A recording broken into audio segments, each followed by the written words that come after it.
Here she is. God, she's doubling up. She's going to be putting in 2 timesheets today. I know that. She's doing the news and sport, doing a great job of that as well, standing in for Madison Clare. And also the burning questions are coming up with Jaimee. Hi, Jaimee. Hi, guys. Yeah, it's almost like a costume change. Put the radio headset on, ready to talk to you guys. You're getting some nice positive feedback on the text line regarding the news bulletins, which is great to see. How did you go this morning, Jaimee, when the alarm went off? The alarm went off.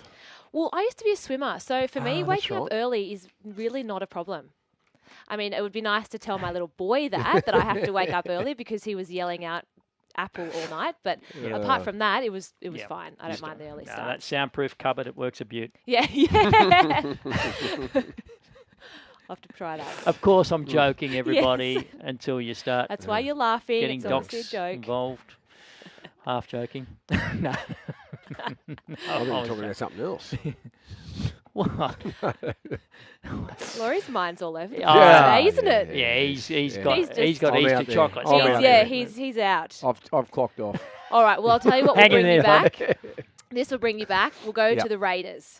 This is something that I like talking about. This will get your ears pricked up. Yep. So they're third on the NRL ladder, and we've seen they're displaying the best defensive effort since 1990, back when you were there. Are they the real deal?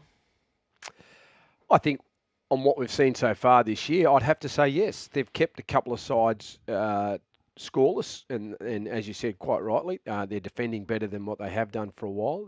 I think they're one of the best attacking teams in the competition. My question mark has always been on them, their ability to defend points. And what they've shown me so far, I think they are. I think they're the real deal. I think they can finish in the top 4. I had them finishing in the top 8. I like the inclusion of the Englishmen, Bateman and Elliot Whitehead's just a superstar in my mind. I know Josh Hodgson gets a lot of the raps, but I like Whitehead. I like Bateman. They've got a good forward pack. They can't suffer too many injuries because I think injuries could hurt them. But from what I've seen, I think they can finish in the top 4. No. Titles are built on the back of defence, and it's certainly something they've got after what was a confidence-shattering season after they led all the times. It's their best start to the season in close enough to 2 decades. Well, even I think they can go on the job. They've been really impressive. Yeah. But even just looking at last year, they'd conceded 112 points by this time last year versus now, which is 44. Yeah. And they weren't winning the tight games last year. This year they've sort of won those tight games in those moments, and they've got the momentum. And but this weekend will be a tough game for the Brisbane against the Brisbane Broncos. The Broncos are desperate, and they go to Canberra. Not many people are expecting them to do things, so the Raiders, good test for them mentally. Well, guys, Brad Fittler can't ignore this blistering start that Luke Keary has had to the season. The question is, should he be picked over James Maloney? He wanted to be a Queenslander, but now he wants to be a Blue. Look, if you're picking on form and form alone, he's straight in.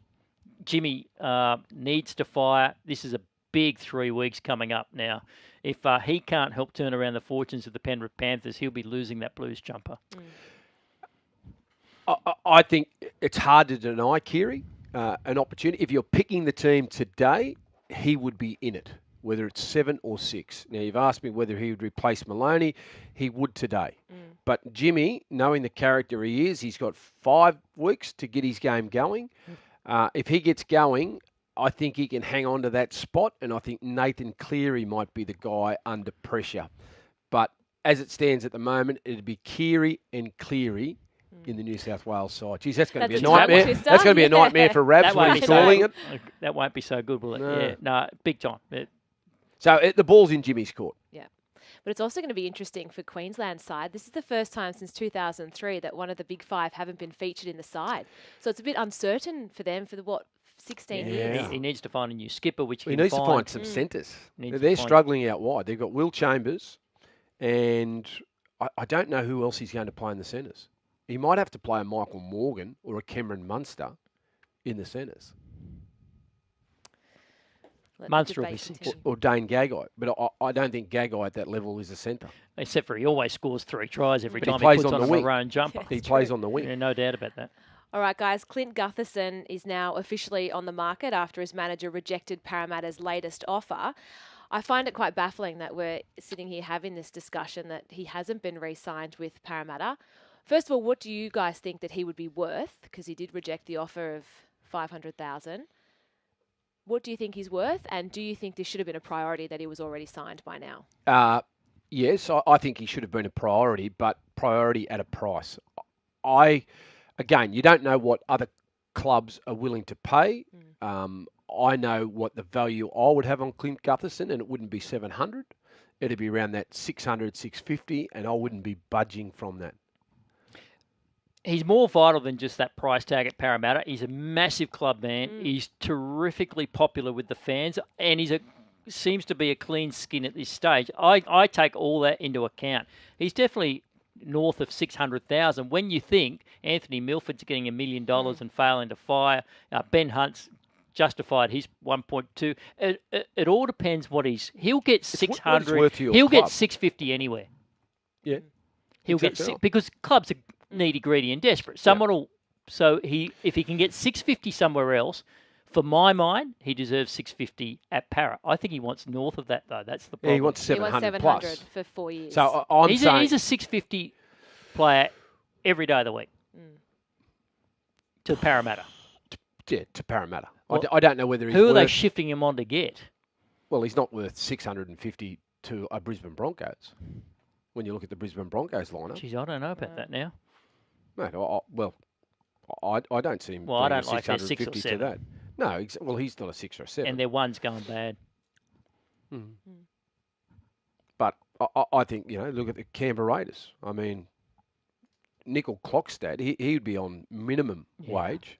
He's a monster. So if you compare what he's doing at the Raiders and compare what Gutherson's doing at Parramatta, and you're getting him for 100,000, you're getting Gutherson for 650.